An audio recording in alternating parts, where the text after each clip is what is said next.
This is Trend Following Radio, where great thinking comes alive. Nobel Prize winners, legendary traders, best-selling authors, and the pros that know what drive us irrational human beings. I am your host, Michael Covel. Not filtered, raw, honest. That's my passion. Today on the podcast, I have Jonathan Hoenig. Jonathan is a regular on assorted news shows, cable news shows. You have seen him everywhere over the last decade.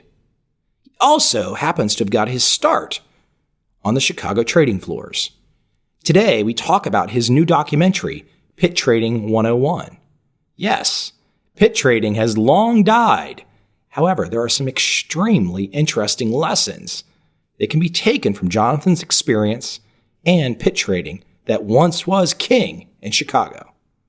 I hope you enjoy.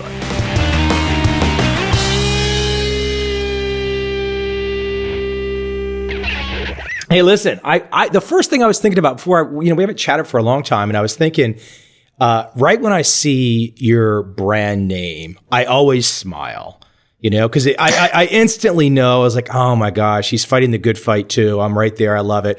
So, but do you have, because you were a young man when you branded yourself with the name Capitalist Pig, do you have any regrets? Do you still love it as much as when you picked it? Absolutely, Mike. And I'm still fighting the good fight. Unfortunately, I think we're losing the good fight. Back when I got started in the mid 90s and the late 90s, being a capitalist, I think, was still thought of as being an admirable thing. And, guys like back then it was, Scott McNeely or what's his name from Oracle, Larry Ellison. Larry Ellison from Oracle or Bill Gates, of course, were lionized. I mean, these men were not only lionized for their wealth, but for the productivity that they created and the achievement that they created and how much better it made each of our lives. And back then, capitalism was really something that was celebrated, that was lionized. And since then, and through Adelphia and Enron and WorldCom and the housing crisis and the collapse and all of the trauma that has followed, I think we come out at the end with capitalism as being something very different, and unfortunately something that is much more demonized rather than lionized. So I'm still fighting the good fight. I have no regrets of promoting capitalism, promoting self-interest and reason, but unfortunately I think the culture, at least American culture, is headed in just the opposite direction. Yeah, I still think the word capitalism is great, and I think the distinction that I try and draw today when some people come out of the gate and they want to brand capitalism as a bad thing, I say, hey, hold on. You don't like crony capitalism. Capitalism is great. It's the crony capitalism that you really don't like. Yeah, I mean, the problem with capitalism hasn't really changed, since the 50s in this country, mostly that people don't know what it is. And I think you're right, especially now when we've got a whole generation now has been taught that capitalism is cronyism, that there is no difference. They don't know really what capitalism, I mean, Ayn Rand talked about capitalism as being the unknown ideal, and that's still very much the case. And you'd expect that, in places all over the world, like in Sochi or in the Middle East. You wouldn't expect that here in America, but that's very much the same. It's even amazingly the same, here in Chicago, home of the futures pits, home of Milton Friedman and so many great free market traditions. Our culture is anything but right now. Yeah, it's rough stuff. Hey, let me shift gears into something that's near and dear to you right now. So most people, when you're a very well-known face, so they see you and they know, okay, you're on cable news, you are on the news shows, you're on the finance shows, and they know you. But you got started back in the day, early to mid 1990s, 1996. You got started in the pits. How did you end up in the pits? You weren't the 6'3", 270-pound football player. How did you get started in the pits?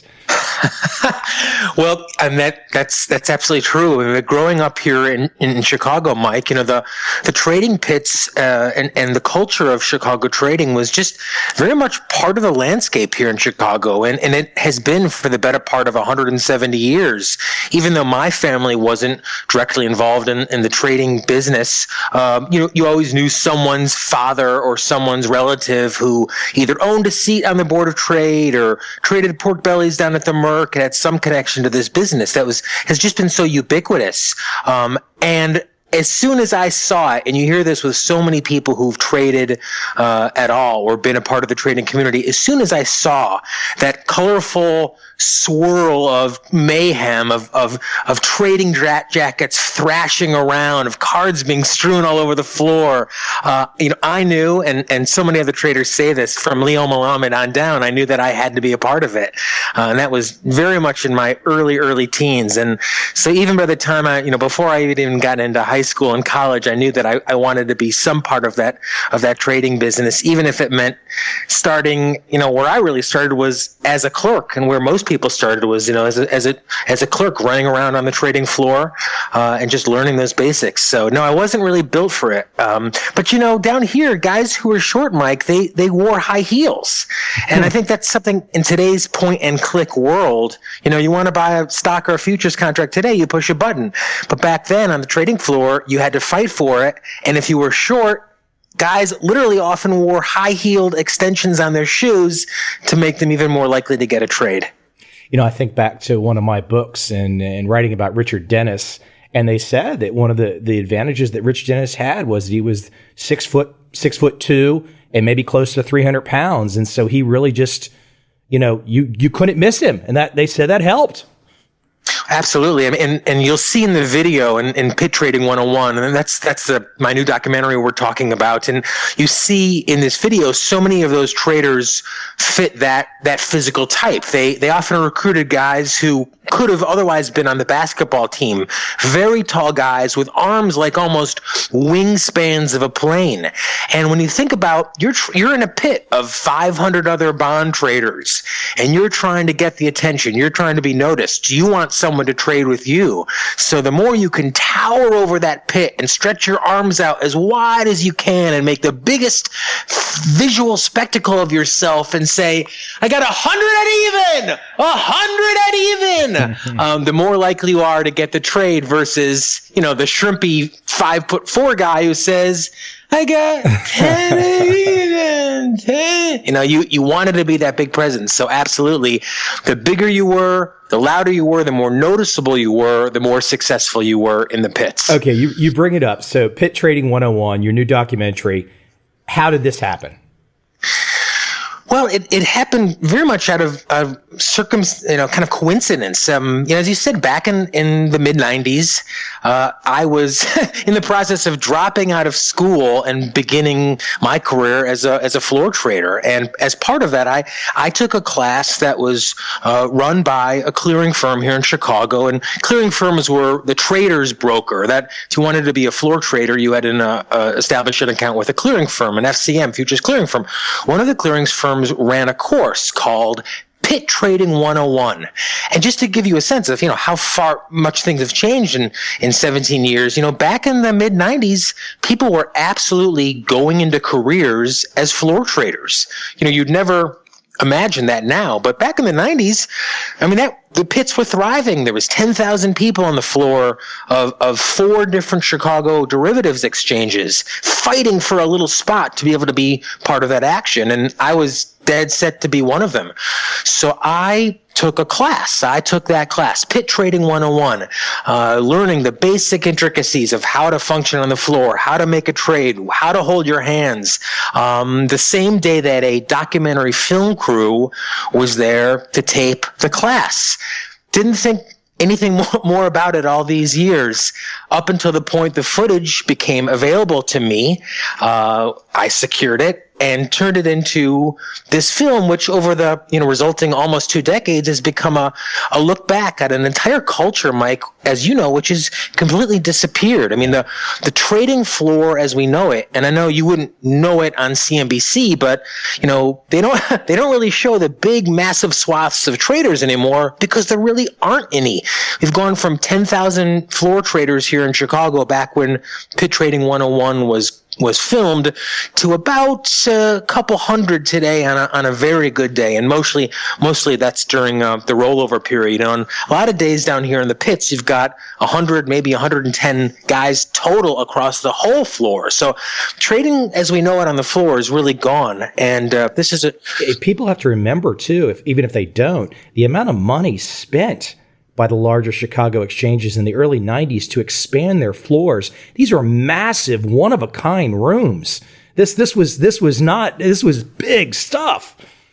Yeah, I mean, people who, especially new traders now, can't really imagine what a real trading pit, the Chicago trading pits were like. We're talking stadium-size amphitheaters with dozens of pits, which could hold 200 to 300. And when you talk about the bond pit or the S&P pit, which is where the movie takes place, 400 or 500 guys and women and clerks and arbitrageurs and spreaders. And the floor wasn't just a place to do business. It was an entire subculture, a whole community with a language all of its own. That's part of what we talk about in Pit Trading 101. You always see that action, but most people don't know exactly how that worked.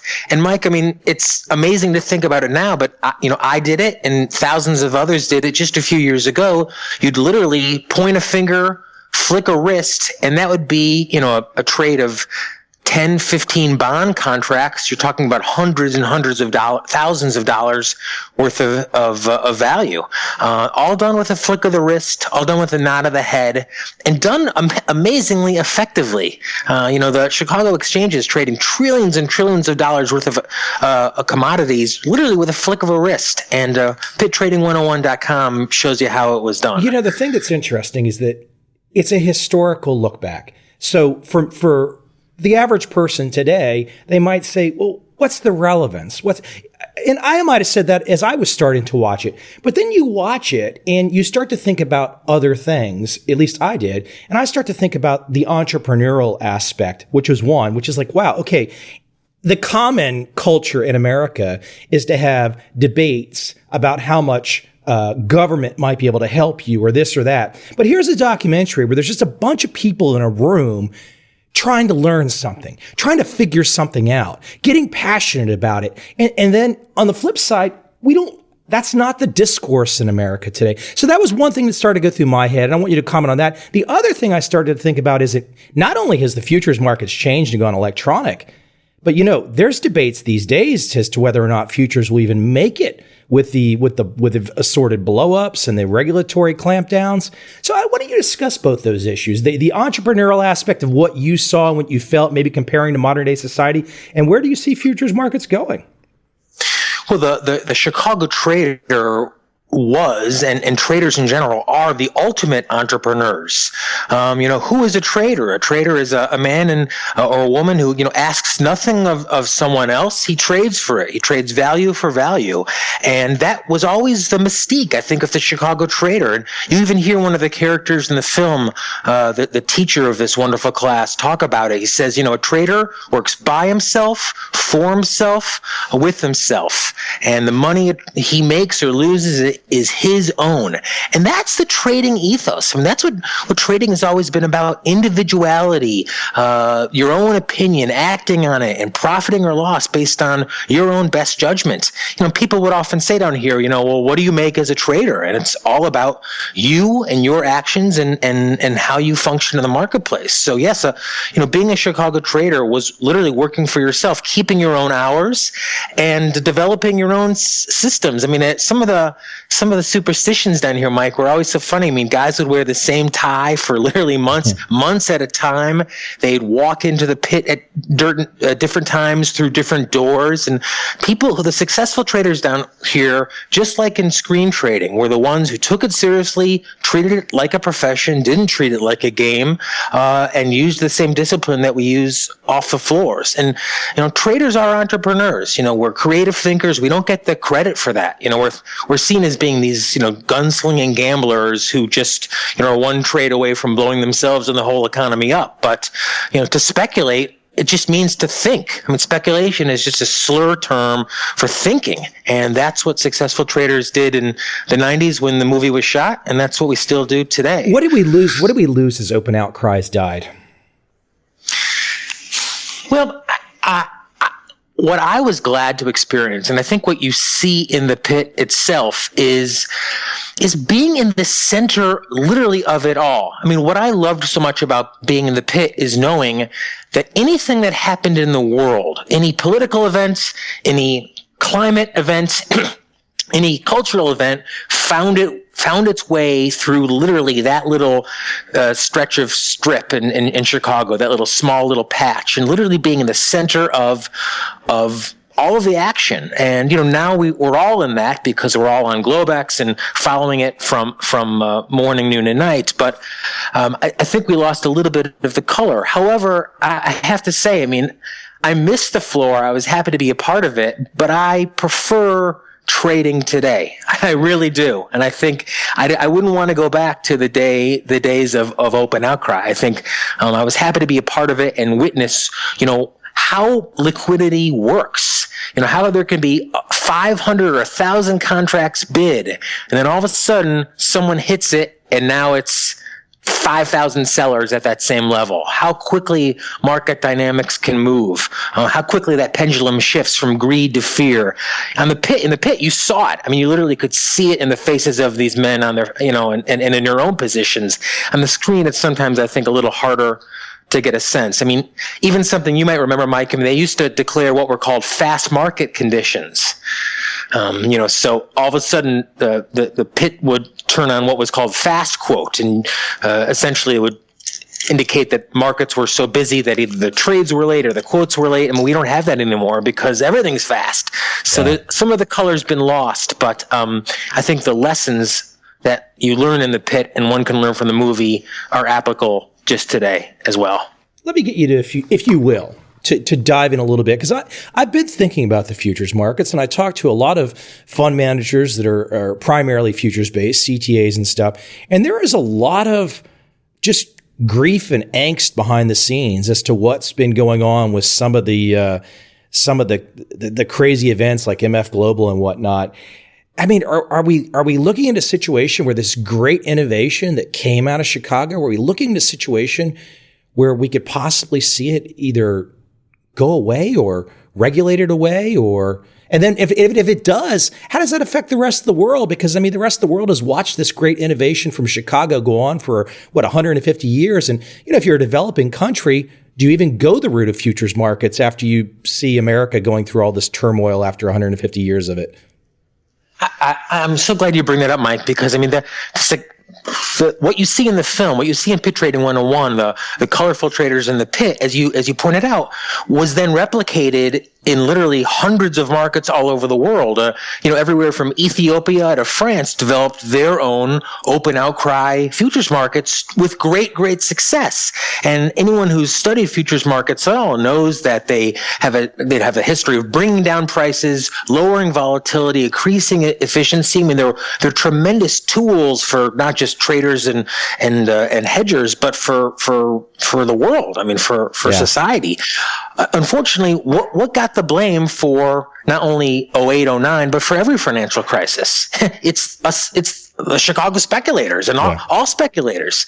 I mean, if you listen to our elected officials, they would tell you that greed on Wall Street, that's you and me, Mike, even though I know you're lounging in Singapore or wherever in Asia, it's us greedy, profiteering speculators that cause the collapse, and of course the futures are the worst tools because that's leverage, and leverage is bad. And I think our industry and speculators in general don't have an answer. We don't stand up for our moral right to use these tools for our own benefit and to make money, and we don't demonstrate the importance of them. So we're shooting ourselves in the foot because we're going in very much the opposite direction. And a short answer to your very thoughtful question is, I think in America, we're losing the mantle. We're losing the mantle of being the leaders in free markets and the leaders of financial innovation. And it's to our own detriment. It's to our own detriment because the funds are moving and going to freer areas and freer places. And it's why we need to work so hard to reverse this trend. And down here, the saying, Mike, and many people on the floor used to have it stitched on their trading jackets: free markets for free men. That is the philosophy we need to get back to, not just for America to survive, but for the world itself. Jonathan, I have one more question. And you can always say no comment. You could be more politically correct about it. You said we might be on the way to losing it. It's just me and you. Have we lost it? You are much more well traveled, Mike. I know you lecture and go all over the world and talk to and speak to all different types. I don't think so. When I look around the world, America is still the most individualistic, innovative, capitalist country on earth. And it's not just in our stock market or corporations. I really do think it's in the American sense of life. I think it is innate in our being to be free, to be capitalist, to defend individual rights and liberty. And I hope we're not moving in the opposite direction. I know I know some of what's going on in the schools, and it scares the hell out of me. But I still think that America is America, and the American sense of life prevails. So it's why we need to kind of keep advocating for the right ideals. And, you'd never think of as a floor trader as a moral character, but watch pittrading101.com and you'll see they're absolutely moral characters, as traders everywhere are. Well, I was going to ask you where we could send everybody to go watch the film and everything, but pittrading101.com, correct? Yeah, that's it. Okay. That's it. And it's available on iTunes, Vimeo, and Amazon as well. We might have to get on a podcast one time here and do a very lengthy dig into objectivism and go back into your roots of how this capitalist pig name came up. I couldn't go there too much today, but I know you've got some great views and some great insights, and we will have to do that another time. Well, I'm a fan of the podcast, Mike. Really honored to be part of it, and thank you so much for taking the time. Hey, thanks, Jonathan. Talk soon.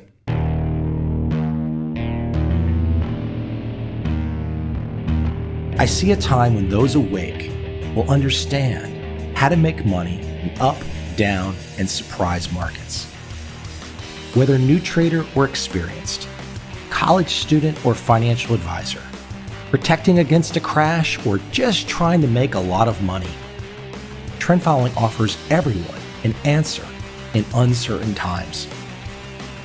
To get started immediately, send me an email, michael@covel.com. I will send you the right trend following steps to take along with my free video. But if you want to buy and hold, trust the government and trust Wall Street, this is absolutely not for you.